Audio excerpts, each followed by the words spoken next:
ជួនក្នុងខ្មែរផបស៊ូនបាទមើលរៀនពីការ download Visual DJ ចូលក្នុង Google ឆម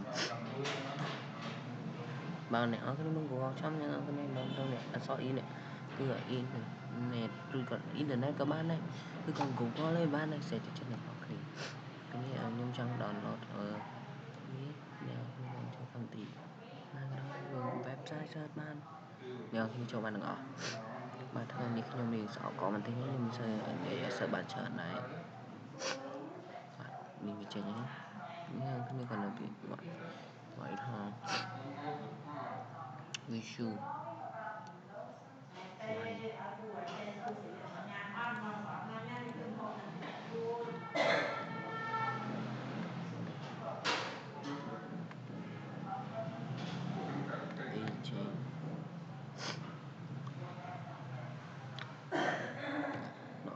តិចមក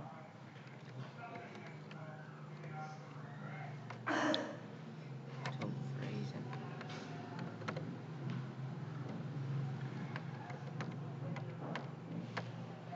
េះសានសារៀន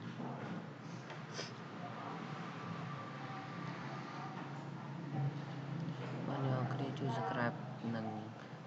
រឿងខាងក្រោមនឹងផងបាទគឺខ្មែរផបសួរនឹងឯង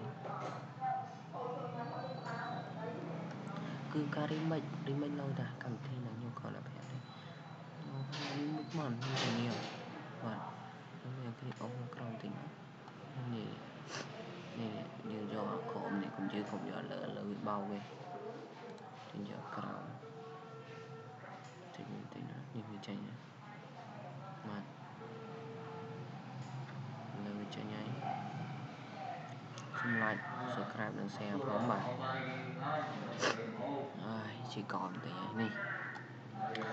email your or username password សារយើងមិនធ្វើវាគ្រាន់តែខ្វល់យើងអូសវាសិនយើងអូសវាសិនបាទ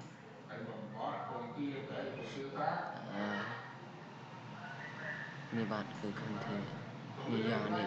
វាចិត្តនេះអានេះគឺយើងកុំយកវាខ្វាញ់ចោលយកនេះចុចអាហ្នឹងទៅវា download បានហើយខ្ញុំមានប៉ុណ្ណឹងឯងសូមអរគុណសូមជម្រាបលា